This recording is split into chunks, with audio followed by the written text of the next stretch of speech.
Hello friends, ఇప్పుడు ఈ రోజు మనం రీజనింగ్ లో కొన్ని టిపికల్ క్వశ్చన్స్ అయితే చూద్దామండి. ఫస్ట్ వన్ వచ్చేసరికి ఇక్కడ చూసుకుంటే మనకి 67, 25, 101, 15, 17, 97, 45, 19 ఇక్కడ క్వశ్చన్ మార్క్ ఇచ్చాడు. సో ఇలా క్వశ్చన్ మార్క్ ఇచ్చినప్పుడు మనం ఇది ఫైండ్ అవుట్ చేయాలన్నమాట.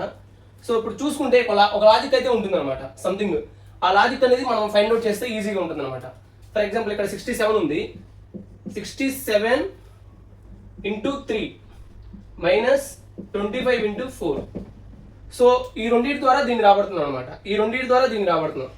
అలానే 45, 19 ద్వారా ఇక్కడ మనం ఇది ఫైండ్ అవుట్ చేయాలన్నమాట. ఈ లాజిక్ అనేది ఫైండ్ అవుట్ చేయాలి. ఇక్కడ లాజిక్ వచ్చేసరికి ఫస్ట్ రోలో ఉన్నదాన్ని ఫస్ట్ కాలంలో ఉన్నదాన్ని 3 పెట్టి మల్టిప్లై చేశాడు.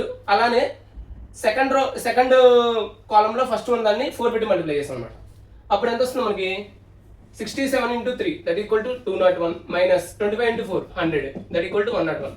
Similarly 45 into 3 minus 19 into 4 that implies 135 minus 76 that equal to answer వచ్చేసరికి మనకి 59 అన్నమాట. ఇది one type of questions. And next one 158 26 176 question mark 147 16. Friends ఇక్కడ మనం చూసుకుంటే 158 నుంచి 26 వచ్చింది అనమాట.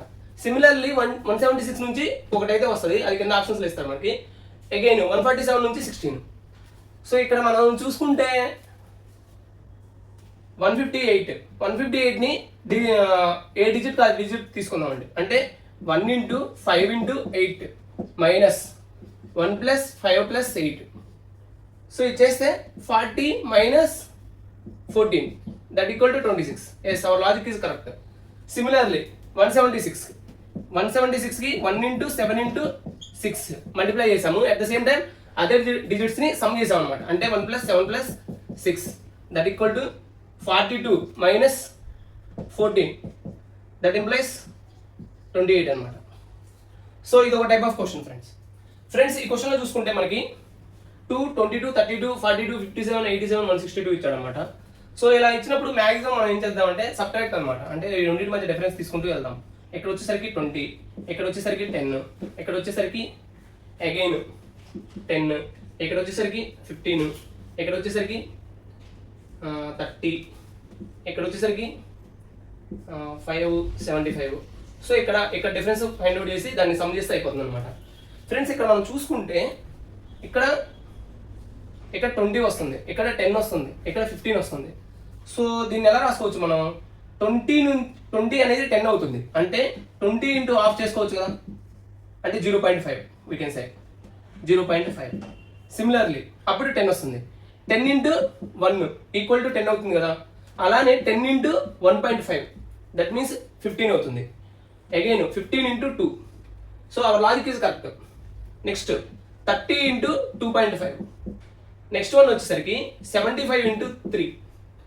అంటే 0.5 అనేది పెరుగుతూ పోతుంది అనమాట. So 75 into 3 that means 225. ఈ 225 అనేది 162కి యాడ్ చేయాలన్నమాట. So 162 that means 387 is the right answer. So ఇక్కడ ఆన్సర్ వచ్చేసరికి 387 ఫ్రెండ్స్. ఇది ఒక టైప్ ఆఫ్ క్వశ్చన్ అనమాట. ఫ్రెండ్స్ ఇక్కడ మనం చూసుకుంటే 14 ఇచ్చారు, 22 ఇచ్చారు, 5, 18, 42, 11, 22, 35 ఇక్కడ క్వశ్చన్ మార్క్ ఇచ్చారు.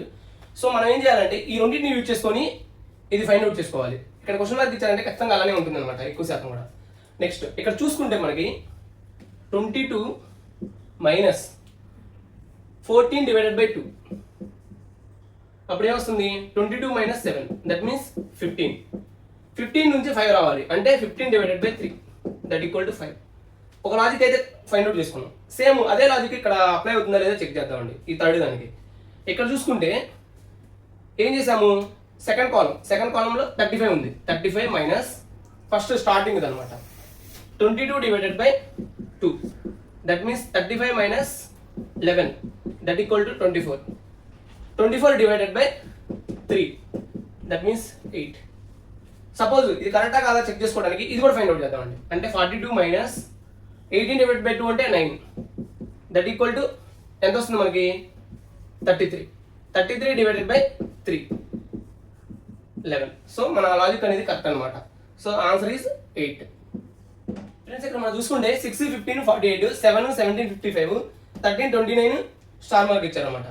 ఇక్కడ ఇప్పుడు ఇది ఎలా చేయాలంటే జనరల్గా ఈ రెండింటిని యాడ్ చేద్దామండి. అంటే 6 + 15 that equal to 21. So 21 × 2 that means 42. కానీ మనకి 48 రావాలన్నమాట. అంటే +6 చేస్తే సరిపోతుంది కదా, దట్ ఈక్వల్ టు 48. సో ఒక లాజిక్ అయితే అనుకున్నాం. నెక్స్ట్ సిమిలర్ థింగ్ అనమాట. 7 + 17 that equal to 24. 24 × 2 that equal to 48.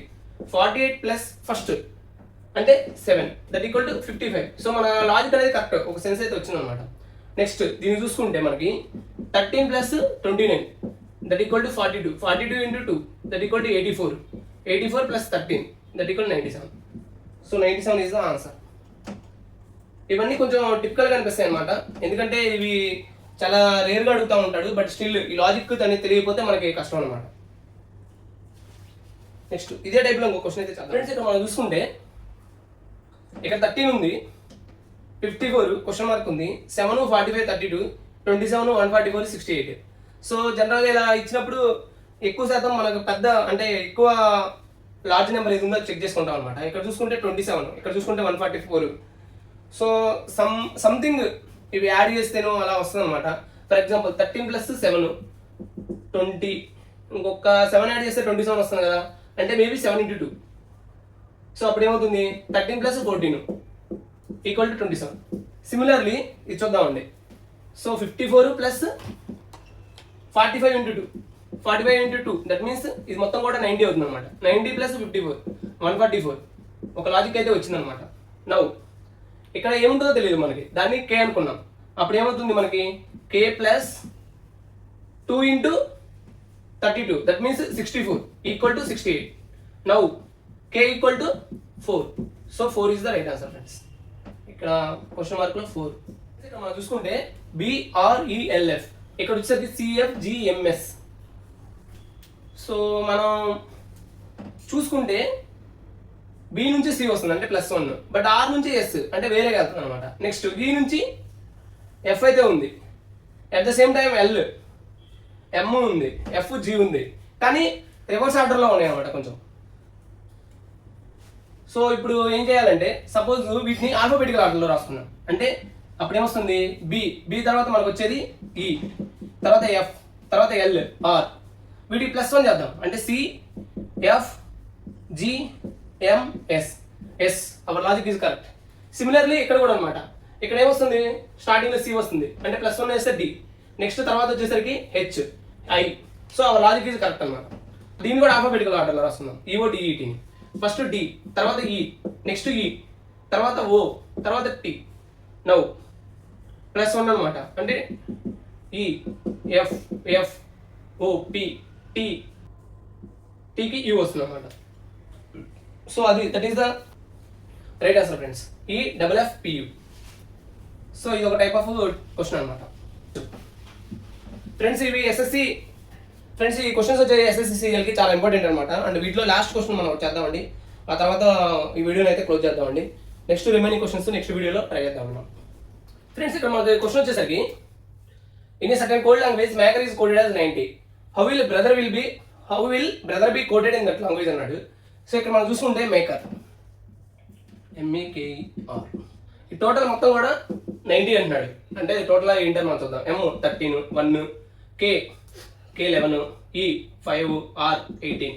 So ఈ మొత్తం సమ్ చేస్తే 14, 25, 48 వస్తుంది అనమాట. బట్ మనకు వచ్చేసరికి 90 రావాలి.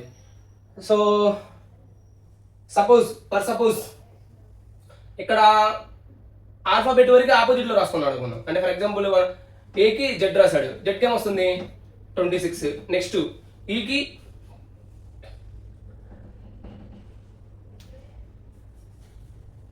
V వస్తుంది అనమాట, ఈకి V వస్తుంది, V అంటే 22. నౌ ఇప్పుడు చూసుకుంటే 39 ఇక్కడ వచ్చేసరికి 60 ఉండే 39, ఇక్కడ వచ్చేసరికి 50 ప్లస్ 22 18 అంటే 40. దట్ మీన్స్ 90 అంటే 90 వాల్యూ సరిపోతుంది అనమాట మనకి. సో ఇక్కడ ఏం చేశాడు, ఓవెల్స్ ఉన్నప్పుడు వాడికి ఆపోజిట్లో రాసుకున్నాడు. Similarly brother brother. సో బ్రదర్కి ఇక్కడ ఓవెల్స్ ఏమండి ఓ ఉందన్నమాట. ఓకి ఆపోజిట్ ఏమొస్తుంది ఎల్ఓవి అంటే ఎల్ వస్తుంది.